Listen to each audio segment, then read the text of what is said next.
Bien, buenas tardes con todos. Me presento, mi nombre es Miguel Ángel Contreras. Pertenezco a la misión de Iglesias Evangélicas El Vino Nuevo. Y créanme que para mí es un honor referir unas palabras sobre un amigo y conocido mío. La verdad que es un poquito difícil llevar unas palabras en estos momentos, pues es un poco difícil darle consuelo a alguien que en este momento se siente mal, se siente adolorido. Pero la palabra de Dios es un bálsamo, es refrescante a nuestras vidas y es lo que yo quiero llegar en este momento a compartir con ustedes. Decía que es difícil llevar un mensaje en este ambiente, pero es algo de lo que no me puedo negar, pues esto es a lo que Dios me ha llamado. Días atrás también estuve en otro sepelio en el cual también me pidieron llevar palabra y gracias a Dios la pudimos dar. Yo quiero hoy llevar un mensaje en el libro de Eclesiastés, en el capítulo 3, del cual habla que todo tiene su tiempo. Y decía el hijo del rey David, el hombre más sabio que hubo en la tierra, Salomón: todo tiene su tiempo y todo lo que sucede bajo el cielo ocurre de acuerdo a un plan. Hay un tiempo para nacer y otro para morir. Un tiempo para plantar y otro para arrancar lo plantado. Hay un tiempo para matar y otro para sanar. Un tiempo para destruir y otro para construir. Hay un tiempo para llorar y otro tiempo para reír. Un tiempo para estar triste y otro para bailar de alegría. Hay un tiempo para esparcir piedras y otro tiempo para recoger piedras.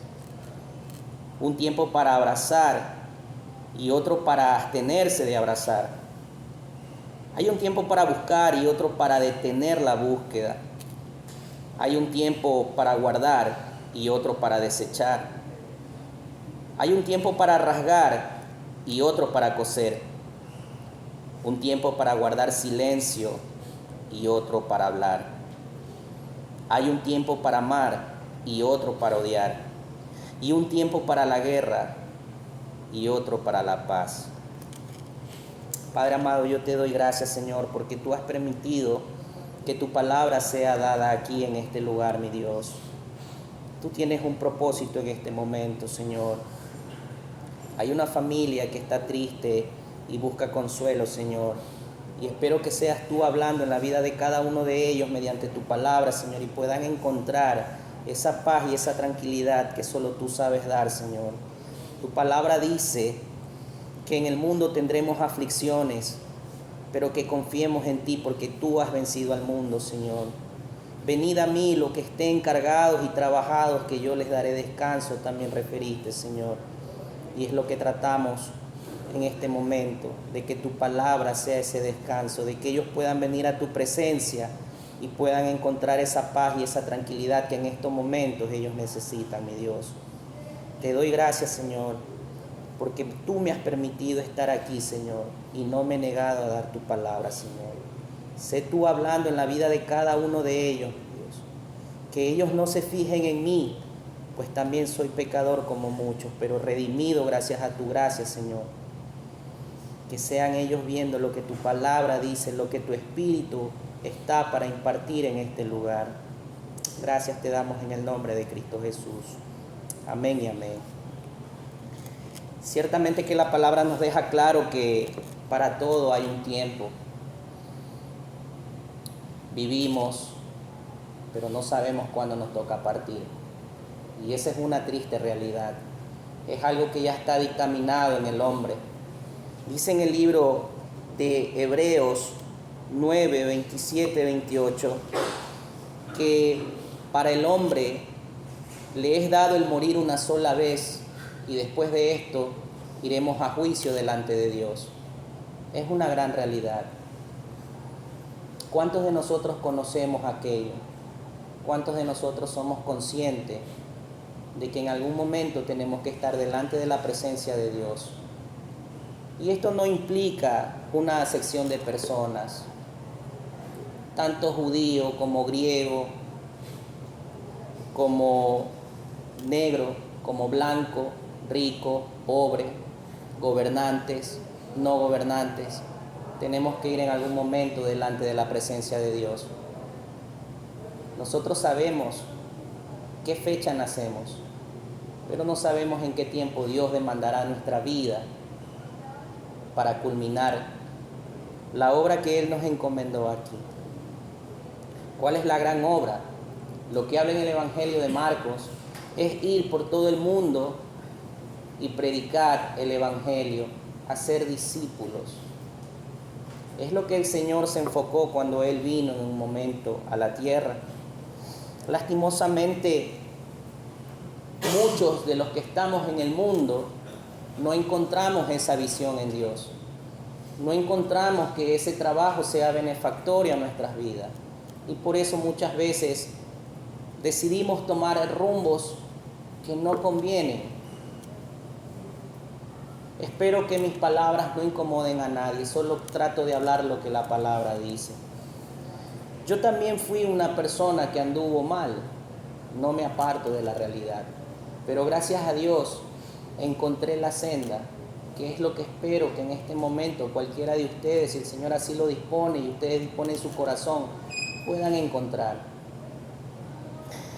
En el libro de Primera de Tesalonicenses, en el capítulo 4, versículo 13-14, yo quiero compartirles algo referente a lo que es dejar este mundo. Ciertamente, la palabra de Dios y el Señor nos enseña que nosotros estamos en este mundo, pero que no pertenecemos a este. Nosotros tenemos un retorno que es a su presencia. La palabra de Dios nos enseña en el libro de Eclesiastés que el cuerpo vuelve al polvo de donde fue tomado. El espíritu regresa a Dios porque Él fue el que sopló en el hombre para darle espíritu de vida. Y el alma es la que va a juicio. ¿Y qué es lo que nos dice en el libro de Tesalonicenses, en el capítulo 4, versículo 13? Hermanos, queremos que sepan lo que va a suceder con los que duermen, en este caso los que están muertos, para que no estén tristes como los demás que no tienen esperanza. Creemos que Jesús murió y resucitó, y de igual manera Dios hará que todos aquellos que murieron y que creían en Jesús resuciten para estar con Él. Esa es la promesa que el Señor nos dejó a cada uno de los que caminamos con Él. Nosotros tenemos una promesa de resurrección. Ciertamente se nos dice en este libro que todos estamos dormidos, pero que en algún momento despertaremos y estaremos en la presencia del Señor. Lo que anunciamos ahora es un mensaje del Señor. Los que estamos vivos, cuando regrese el Señor, nos iremos con Él. Pero los que ya hayan muerto, irán antes de los que están vivos. Aquí nos deja también otra postura de cómo llegaremos muchos a la presencia del Señor. Nos está dejando claro que no todos moriremos, que quizás en un abrir y cerrar de ojos el Señor venga por los suyos. Es lo que nos está dejando claro, lo que muchos conocen como el rapto. Yo sé que todos han escuchado hablar del rapto de la iglesia. Pero yo siempre enseño y digo esto, porque este libro se ha escrito ya más de 2000 años atrás y el rapto quizás todavía no sucede. Pero yo enseño cuando predico y discipulo a las personas, ¿seguirán esperando el rapto o realmente pondrán su vida de acorde? Dios demanda su voluntad para el día que nos toque partir con Él. Yo creo que esa es la respuesta más concreta que deberíamos tener. Si la gente quizás no viene a los caminos de Dios, es porque quizás en sus mentes tienen, como lo dice la Biblia, lo dice en el libro de Primera de Pedro, que la gente considera que el rapto todavía no es, que Dios retarda su venida. Prácticamente la gente piensa que esto es una mentira. No lo es. Sinceramente yo no puedo decir cuándo esto vaya a acontecer, pero sí puedo decir que el Señor retarda aún su venida, es porque tiene misericordia del hombre y quiere que el hombre proceda al arrepentimiento y se encuentre con Él. Esa es una gran verdad. Esa es la misericordia y el amor que Dios tiene por el hombre, que el hombre no puede entender. ¿Qué sucedió a los inicios de la creación? El hombre caminaba con Dios. Dice que en el huerto del Edén, Dios se movía y mantenía una comunión con Dios. Todo esto se vio empañado y dejó de ser cuando el hombre cometió pecado, lo que ustedes conocen como comer el fruto del árbol que no debió. Eso fue todo. De ahí para allá, el Señor le había dado una advertencia de que si él desobedecía la orden que se le había establecido, iba a morir. Pero en la Escritura también nos enseñan que Adán murió después de 900 y muchos años más. La muerte no habló de una manera corporal en ese momento, habló de una manera espiritual. Y es lo que hoy en día sucede en el hombre. El hombre no tiene una comunión con Dios. El hombre está muerto en sus delitos y pecados. Llámese como usted quiera llamarlo: fornicaciones, adulterios, lascivia, envidias, rencillas, iras, rencores. No solamente el pecado está visto como borracheras o prostitución. Hay cosas mucho más pequeñas en el corazón del hombre que lo dañan, lo lastiman y lo conllevan a que haga daño. Eso es lo que habla el libro de Gálatas, en el capítulo 5, las obras de la carne. El Señor refirió a aquello cuando decía a uno de sus discípulos: cuídate de las zorras pequeñas. Y estudiando esta parte, una zorra pequeña es un animalito que escarba muy profundo de la tierra y es difícil sacarla de ahí. ¿Por qué diría esto el Señor a aquellas personas? Porque les trataba de decir que se cuiden de las cosas pequeñas que tienen arraigadas dentro del corazón. Ciertamente la palabra de Dios nos dice que el hombre del buen tesoro de su corazón saca lo bueno, pero el que es malo saca lo malo. ¿Cuántos de nosotros, incluyéndome yo, no estuvimos en aquella condición alguna vez? En pleitos, peleas, discusiones, robos. Es la realidad. Es duro decirlo, pero es lo que la palabra dice. Por eso nuevamente les reitero, espero no herir la susceptibilidad de nadie, solamente estoy dando un mensaje. Para mí es un honor, créanme que sí. Tuve la oportunidad de en algún momento hablar con mi amigo, en el cual él me vio con mi Biblia en la mano y me dijo: ¿te hiciste cristiano? Sí, me hice creyente, le digo. Y le digo: ¿cuándo tú? Le digo: todavía tienes mucho tiempo. Esa es la satisfacción que a mí me deja, que pude hablarle de la palabra de Dios. No solo a él, a muchas personas. Es el trabajo que Dios me ha encomendado. A eso fui llamado. Cuando tuve el llamamiento de venir a dar una palabra, no me negué. Para mí fue un honor que la palabra sea dada aquí. Entonces, siguiendo con la lectura, como les decía, en el huerto del Edén, Adán pierde esa comunión con Dios. El hombre ciertamente estaba vestido con unas vestiduras santas de las cuales ellos no podían ver su desnudez. Quizás un resplandor que no permitía que sus cuerpos fueran vistos desnudos. Pero cuando él toma del pecado, coge el fruto y come, dice que esas vestiduras santas se fueron. Es ahí cuando el hombre pierde la comunión con Dios y se empieza a ver desnudo el hombre y la mujer. ¿Qué es lo que sucede después de esto? Tanto el hombre como la mujer toman unas hojas de higuera para cubrir sus cuerpos, para cubrir su desnudez. Sin embargo, Dios les dice: ¿dónde estás? Aún en el pecado, Dios no lo abandona al hombre. ¿Dónde estás? Tuve miedo y me escondí, dice el hombre. Estaba desnudo, tuve miedo y me escondí. ¿Y quién te enseñó que estabas desnudo? ¿Acaso comiste del árbol que te dije que no comieras? Porque te llevaría a muerte. Y comienza el juego de echarle la culpa al otro. Hasta que el hombre mismo le echa la culpa a Dios, le dice la mujer que tú me diste. Y la mujer dice, la serpiente me engañó. Y es la condición que el hombre tiene hasta el día de hoy, que no acepta sus errores e involucra a terceros, llámese padre, madre, hermano, hermana, abuelo, qué sé yo. ¿Qué es lo que trato de enseñar con esto? Que así como Adán y Eva trató de ocultar su desnudez con las hojas de higuera, el hombre busca hacer lo mismo por medio de las excusas. Esas son las hojas de higuera que el hombre pone en su cuerpo, pero que delante de Dios, aún con esas hojas de higuera, seguían desnudos delante de Él, porque no fue lo que Dios le dio, no fue la santidad que Dios le entregó cuando lo creó. Quizás todo estaba perdido ahí, ¿no?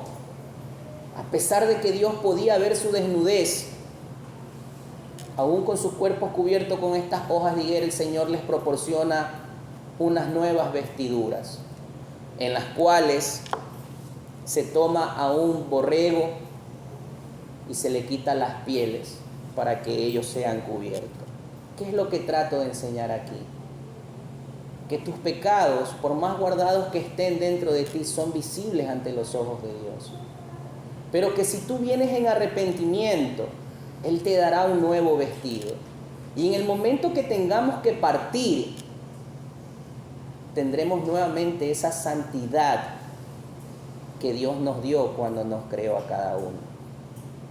Vamos a seguir hablando en el libro de Primera de Corintios 15:42 para que vean que lo que yo estoy hablando no es un invento mío, no son palabras propias, sino lo que la Escritura enseña.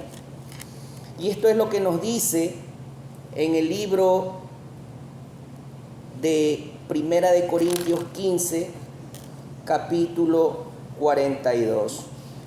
Así será la resurrección de los muertos. El cuerpo que se pone en la tierra se pudre, pero el cuerpo que es resucitado nunca se pudre. Esto habla, como ya se los mencioné antes, de un cuerpo espiritual. Nosotros somos espíritu, somos un alma encerrados en un cuerpo. No somos lo que nosotros vemos al espejo. Nosotros somos algo más que desconocemos. Y por eso la palabra dice aquí que lo que va a la tierra muere, pero que el alma es transformada. Dice, el cuerpo que se entierra no tiene honor, pero el que resucita es glorioso. Eso es lo que trato de enseñarles. Lo que está aquí, esta capa material, no tiene gloria, pero lo que hay dentro de nosotros sí será revestido de gloria conforme Dios lo quiera. El cuerpo que se entierra es débil, pero el que resucita es fuerte. Es una realidad. El cuerpo de nosotros sufre dolores. Lloramos cuando algo nos aflige. Nos dolemos si nos pasa algo en nuestro cuerpo. Es un cuerpo débil, es un cuerpo material. Pero el que resucitará, conforme la palabra lo dice, es fuerte. Y esa fortaleza no es de nosotros. Esa fortaleza es dada de parte de Dios a nosotros, desde el día que Él nos creó. Pero el que resucita es fuerte, como lo dijimos. Lo que se entierra es el cuerpo físico, pero lo que resucita es el cuerpo espiritual. Es de lo que les estoy hablando. Ciertamente sentimos dolor por la partida de un ser querido, claro que sí, pero tenemos que entender que este no es el final de la vida. Hay una vida más allá, la cual conforme Dios, en su sabiduría, tendrá su razón de por qué hacerlo de esta manera. No puedo decir algo al respecto. Pues así como hay cuerpo físico, también hay cuerpos espirituales. Así está escrito: el primer hombre, Adán, se convirtió en ser vivo. Y es lo que todos tenemos por conocimiento. El último Adán, el cual es nuestro Señor Jesús, se convirtió en espíritu que da vida. Eso lo tenemos por claro. Después que el Señor fue crucificado, resucitó a los 3 días. Y se le apareció a cada uno de sus discípulos, no en la misma forma física, sino en un cuerpo que iba a ser transformado. La certeza que tenemos nosotros de resurrección no es por sabiduría nuestra, sino fue porque Dios así lo quiso cuando mandó a su Hijo. Entonces, el hombre espiritual no apareció primero, sino el hombre físico, que este fue Adán, y luego el espiritual. El primer hombre viene del polvo de la tierra, en cambio el segundo hombre viene del cielo. Todos tenemos ese conocimiento. Adán fue tomado del polvo para ser formado, pero a nuestro Señor, desde los tiempos de los profetas, en el libro de Isaías, se dice que venía un enviado del cielo. Y este es nuestro Señor, que no vino formado del polvo de la tierra. Los que permanecen a la tierra son como el hombre que viene del polvo de la tierra. Pero los que pertenecen al cielo son como el que viene del cielo. Ahora somos como el hombre que viene del polvo de la tierra, pero luego seremos como el hombre que viene del cielo. Les digo esto, hermanos: nuestro cuerpo de carne y hueso no puede tener parte en el reino de Dios. Y esto es algo claro. ¿Por qué se nos ha concedido morir? Porque la palabra lo está diciendo aquí. Carne, sangre y hueso no puede habitar en el reino de Dios. Más adelante tendremos una explicación del por qué. Pero ciertamente es que este cuerpo que nosotros tenemos es corrupto. Este cuerpo está lleno de muchas cosas pecaminosas y siempre se inclina a complacerse a sí mismo, pero muy poco a buscar de Dios. Esa es la triste realidad del hombre. Pero cuando el hombre empieza a buscar de Dios y lo logra encontrar, se siente completo, siente esa alegría que nunca pudo haber tenido en toda su infancia, en todo lo largo de su vida. Llegas a entender que las envidias, las rencillas y los pleitos no son nada bueno. Llegas a entender que todo vicio que te pudo haber tenido ligado al pecado no era lo que realmente te hacía feliz. Al menos hablo por mí. Yo también fui bebedor, también fui fumador, pero realmente habían momentos en que ya eso no me satisfacía como tal. Es una realidad. Quizás muchos han dicho: yo ya quiero dejar de tomar, o yo ya estoy harto de esta vida. Pero el problema es que no encontramos cuál es el camino, cuál es el centro para dejar esa vida. Y ese es nuestro Señor.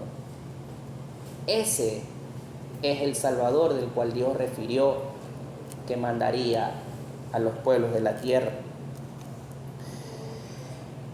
Dice: pues lo que se pudre no puede ser parte de lo que nunca se pudre. Esto ya lo hablamos, de que carne y sangre no pueden estar en el reino de los cielos porque es algo que se pudre. Pero escuchen este secreto: no todos moriremos, pero todos seremos transformados, dice la palabra. En un abrir y cerrar de ojos seremos transformados. Esto sucederá al toque de la final trompeta, pues la trompeta va a sonar y los muertos serán resucitados con un cuerpo que nunca se pudre, y todos seremos transformados. Esto es de lo que yo les estaba hablando antes, sobre el rapto. Muchos esperan este acontecimiento. Yo enseño que estamos haciendo para cuando lleguemos a la presencia de Dios, porque vuelvo y lo repito, no sabemos cuándo tenemos que ir delante de Él, cuándo Dios demandará nuestra vida, cuándo pedirá y dirá, hasta aquí viviste. Esa es una gran verdad. Dice, nuestro cuerpo que se va a podrir se vestirá como lo que nunca se pudre, y este cuerpo que va a morir se vestirá con lo que nunca muere. Cuando lo que se pudre se viste con lo que nunca se pudre, y cuando lo que muere se viste con lo que nunca muere, entonces lo que dice la Escritura se hará realidad. La muerte ha sido devorada por la victoria. Muerte, ¿dónde está tu victoria? Muerte, ¿dónde está tu aguijón?, refería Pablo. ¿Qué trataba de decir Pablo con esto? Que no es el final este. Que cuando nosotros seamos transformados delante de la presencia de Dios, podremos decirle a la muerte que no tuvo potestad sobre nosotros, porque es uno el dador de la vida, y ese es nuestro Señor Jesús, el cual dijo, yo soy el camino, la verdad y la vida. Y mucho más cuando las Escrituras nos refieren que nada nos puede apartar del amor de Cristo. No hay nada que pueda hacerlo. Y las primeras palabras dicen, ni la vida ni la muerte, ni lo alto ni lo profundo, ni ángeles ni potestades, ni ninguna otra cosa creada, nada que se pueda crear en el mundo nos puede apartar del amor de Cristo. La palabra es linda, la palabra es sabia, la palabra es edificante para todo aquel que quiera. Algunos nos llaman locos a nosotros, pero no nos avergüenza. Caminar con Dios no avergüenza. Yo animo que todo aquel que algún día llegue a conocer de Dios y camine con Él, yo sé que va a entender de lo que yo estoy hablando en estos momentos. Dice, el aguijón de la muerte es el pecado, el poder del pecado es la ley, pero demos gracias a Dios que nos ha dado la victoria a través de nuestro Señor Jesucristo. ¿Por qué refería a esto? Que la ley es el pecado. Al hombre se le establecieron 10 leyes en el capítulo 20 de Éxodo. Ustedes lo pueden encontrar y leerlo. Los cuales son: amarás al Señor tu Dios con todo tu corazón, con toda tu alma, con toda tu mente y con todas tus fuerzas. El segundo mandamiento es: ama a tu prójimo como a ti mismo.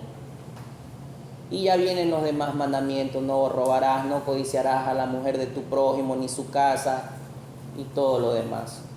No mentirás. ¿Cuántos de nosotros no hemos hecho eso? La mayoría. Y la ley lo dice, ¿por qué? Porque es lo que nos enseña a nosotros lo mal que caminamos delante de Dios. Por eso dice que ese es el pecado de la ley.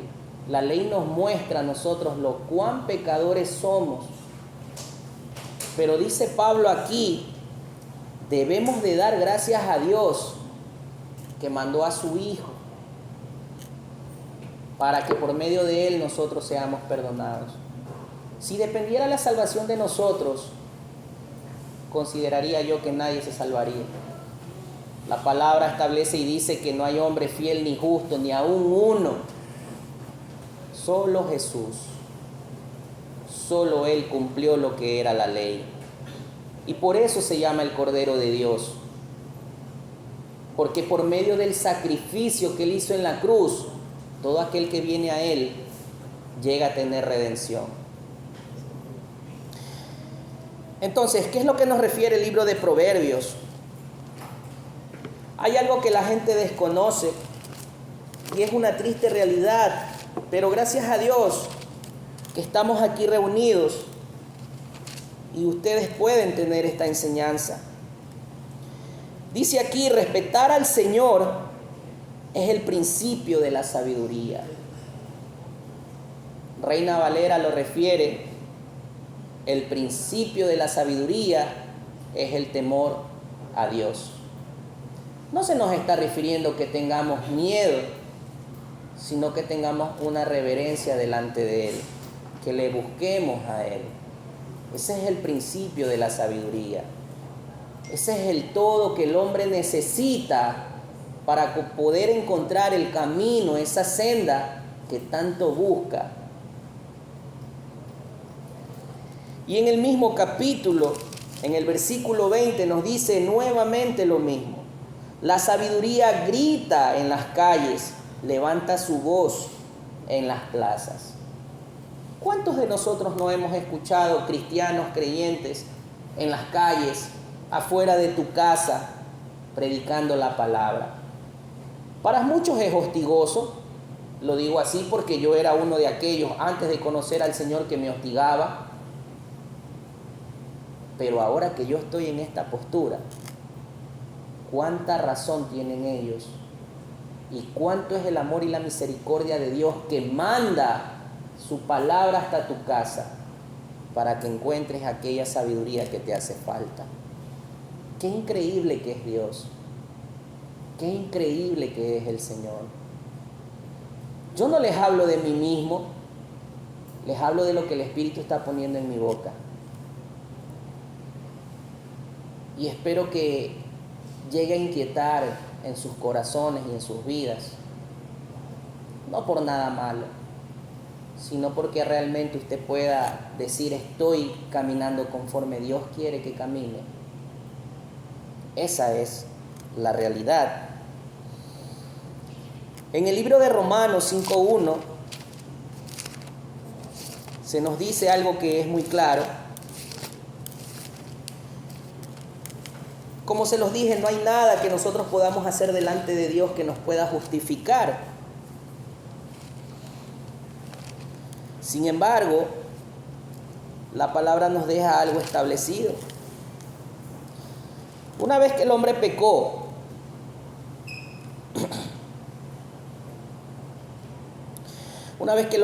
fue destituido de la gloria de Dios. Cuando el hombre pecó en el huerto del Edén, fue echado. Y no fue echado por maldad. Hay una clave para aquello. Ciertamente hoy en día, la Biblia habla en el capítulo de Mateo 24 de que en estos últimos tiempos habrán muchas cosas. Habrán pestes, habrán terremotos, habrán hambrunas. Incluso habla de que la maldad en el hombre se multiplicará. A ciencia cierta es lo que estamos viendo. No solamente aquí en mi ciudad, en mi país, es a nivel mundial. Y esto nos deja claro que la postura del hombre delante de Dios no es buena, no tiene una justificación. Mas sin embargo, en el libro de Romanos, capítulo 5:1, dice aquí: así que Dios nos aprobó gracias a la fe. Y ahora por medio de nuestro Señor Jesucristo hay paz entre Dios y nosotros. Mientras el hombre no encuentre esa paz por medio de la fe, no puede ser justificado delante de Dios. Es algo penoso, es algo triste, porque esto no es algo tan difícil de encontrar. Sin embargo, el hombre así lo hace que sea difícil. Nosotros creemos que haciendo sacrificios agradamos a Dios, cuando la realidad es otra. Hay muchos que en Semana Santa quizás caminan kilómetros arrodillados, dañando sus rodillas. Otros se crucifican, otros se latiguean, pero todos esos sacrificios son en vano. Aquí la palabra me deja estipulado en este capítulo que yo solamente necesito creer para ser salvo, para ser justificado delante de Dios. Pero ¿creer en qué? Creer en que el Señor fue enviado y que el sacrificio que Él hizo en la cruz fue para expiación de mis pecados. ¿Es lo tan difícil que al hombre se le hace entender? Sí, sí. Porque tratamos de buscar el camino según nuestra conveniencia. Dice un dicho que todos los caminos conducen a Roma. Quizás sea verdad, pero no todos los caminos conllevan a Dios. No todos los caminos nos acercan a Dios. El Señor fue claro y dijo: yo soy el camino, la verdad y la vida. Nadie viene al Padre si no es por medio de mí. O sea, ¿qué trató de decir el Señor con esto? Tú quieres conocer al Padre, primero conóceme a mí, porque yo soy la puerta de redención para que tú puedas llegar al Padre. Ciertamente le decía a uno de los discípulos, el que era incrédulo, Tomás: muéstranos al Padre. Y el Señor le dice: ¿me estás viendo? ¿Y cómo puedes decir que no conoces al Padre? Ese es el problema con el ser humano. Necesita ver para creer. Se preguntarán ustedes cuál es la convicción que yo tengo en lo que creo. Lo que Dios ha hecho en mí. Quizás algunos de los presentes que estén aquí me conozcan y saben cuál fue mi tiempo en mi barrio. Quizás no una persona totalmente despiadada, pero sí una persona irrespetuosa, sí una persona que cometía los mismos errores que cualquier persona que no conoce a Dios. Mas sin embargo, esto es lo que ha hecho Dios en mí, esta transformación. ¿Quién de ustedes puede decir que me ha visto ya predicando desde antes? Nadie. Y esto es lo que Dios presenta. Que aquel hombre que está fuera, perdido en sus delitos y pecados, Él lo puede transformar. Ese es el mensaje que Dios trata por medio de la palabra cada vez que un predicador se acerca a tu puerta, cada vez que un predicador pisa tu barrio. ¿Y qué es lo que refiere las Escrituras como tal? En el libro de Isaías lo refería de esta manera, hablando de Cristo: bienaventurado los pies de los que anuncian las buenas nuevas del Evangelio. Y eso fue lo que hizo nuestro Señor cuando trajo la palabra. Hizo que un mundo entero cambiara. Han pasado miles de años y la palabra no pasa. La tierra ha cambiado, los tiempos también, pero la palabra permanece. Dios sigue siendo el mismo de ayer, de hoy y de siempre. El que ama, pero que también reprende. El que justifica, pero también llama la atención. Cuando uno se equivoca, Dios siempre está dispuesto a decir: esto está mal. A Caín le dijo aquello antes de matar a su hermano. Cuando su ofrenda no fue recibida, y esto es otro punto del cual quiero enseñar. Todos podemos venir delante de Dios a dar una ofrenda, pero ¿con qué intención venimos? ¿Con una verdadera o con una intención falsa? ¿Por qué digo falsa? Porque muchas veces nos acercamos a Dios cuando necesitamos algo y después nos olvidamos. Quizás Caín tuvo esta manera de llevar una ofrenda, una manera no correcta. Y el Señor le dijo: ¿por qué te afliges y decae tu semblante? Si hicieres bien, ¿no serías aceptado también?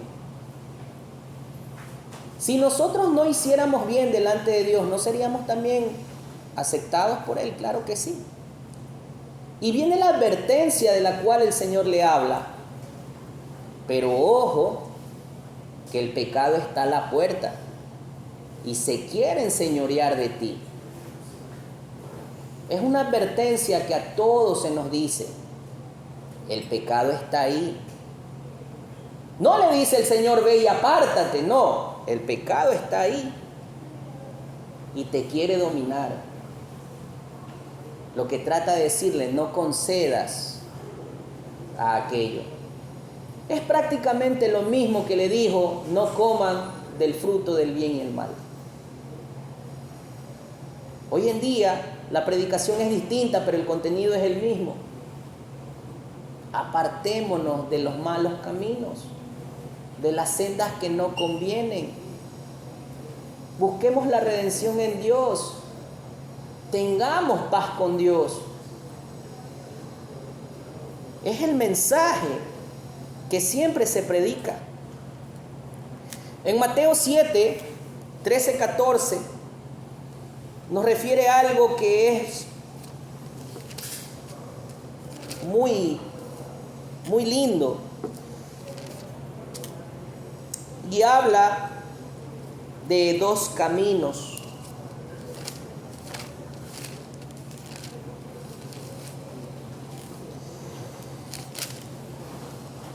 Nos dice lo siguiente, los dos caminos. El Señor impulsaba a aquel pueblo, y hoy en día lo sigue haciendo, en que entre por la puerta angosta, porque ancho y espacioso es esa puerta en el camino que lleva a la destrucción. Y mucha gente toma ese camino, lo fácil, lo que no necesita una reprensión, lo que no tiene nada que ver con Dios. Ese es el camino ancho. Y dice que muchos entran por ahí. Ciertamente la palabra es predicada a todos. Y el libre albedrío es algo que Dios nos dio, sí. Sí, es verdad. Pero nosotros mismos somos culpables. Si cuando estemos delante de la presencia de Dios seamos aceptables a Él o no, según nuestra condición de vida. Dice, en cambio, la puerta que lleva a la verdadera vida es muy angosta y el camino muy duro, y solo unos pocos lo encuentran.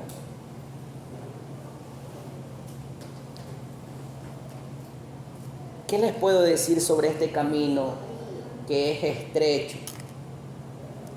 Hubieron tiempos en que se levantaron muchos profetas a predicar esta misma palabra que yo estoy predicando el día de hoy. Y eran asesinados por el mismo pueblo de Dios. ¿Por qué?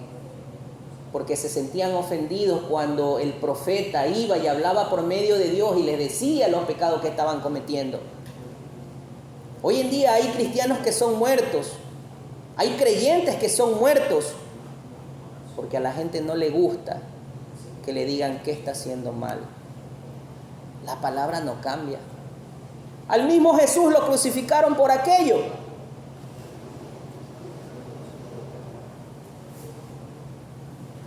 Eso es lo penoso del hombre. Y Jesús le refiere al mismo pueblo de Jerusalén: Jerusalén, Jerusalén, que matas a los profetas. ¿Cuántas veces no quise juntarte como la gallina junta sus polluelos bajo sus alas? Qué sabio que era el Señor para dar ejemplos. Yo sé que algunos de ustedes, si no han tenido la oportunidad, vayan donde una gallina que haya puesto muchos huevos y hayan salido sus polluelos. Intenten quitarle un pollo y verán qué sucede. Esa gallina los persigue hasta picarlos o qué sé yo. Eso es lo que Jesús hablaba. De esa manera los quiero proteger.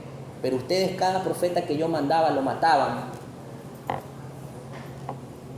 Cada predicador que les di, lo mataron. Incluso al mismo Señor lo mataron. Esa es la condición del hombre. No le gusta que le digan cuál es su verdadero camino. Por eso es que el Señor dijo que hasta en la propia familia iba a haber ese tipo de situaciones.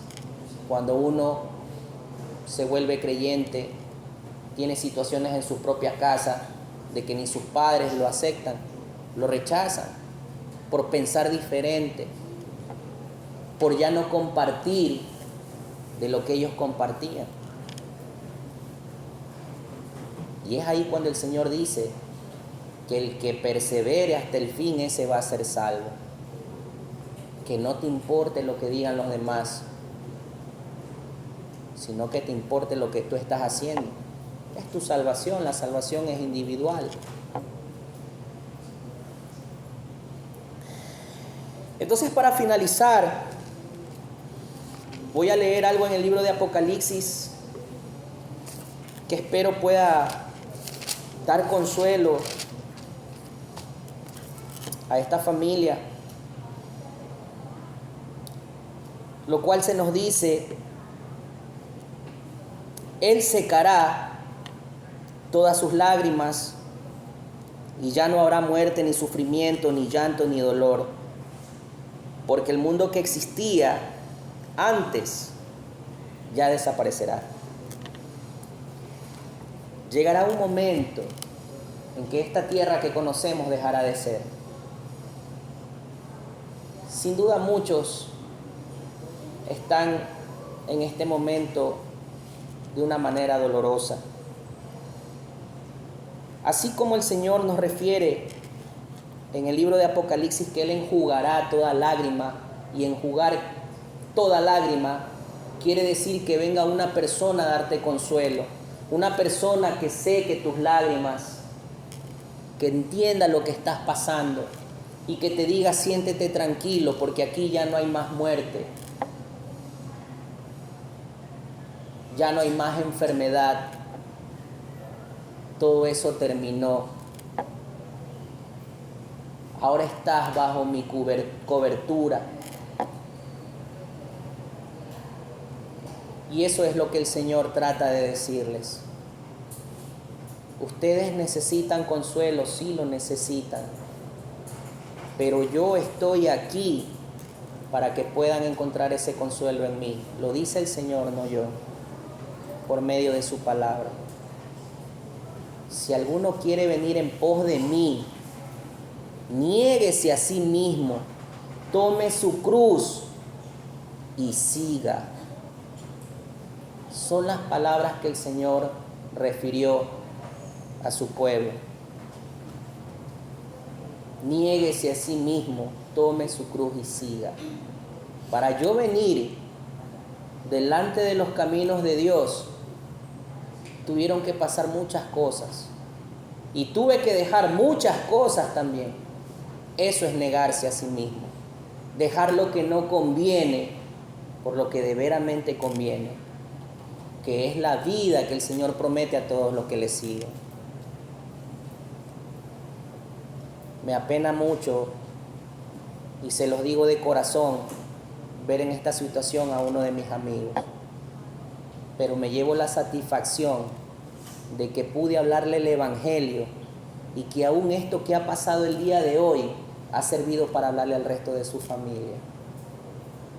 Para mí es un honor que me hacen permitir dar unas palabras.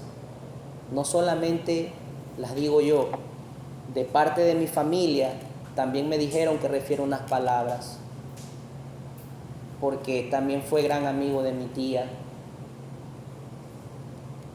y es penoso. Lastimosamente estamos viviendo en una sociedad, de lo cual ya está escrito en la Biblia, que en los últimos tiempos la maldad se va a aumentar. Pero ¿qué estamos haciendo nosotros? ¿Qué hacemos nosotros por cambiar eso? ¿Seguir viviendo como siempre hemos vivido? ¿O realmente buscar el camino del cual el Señor dijo: yo soy el camino, la verdad y la vida? Para ir al Padre primero tienen que pasar por mí, porque yo tengo que moldearlos, tengo que prepararlos para que puedan ir delante de la presencia de Dios. Con estas palabras yo me retiro y me agradezco por la oportunidad. Si alguien desea tener un encuentro con Dios, aceptarlo en su corazón, puede decirlo. Podemos orar por aquello.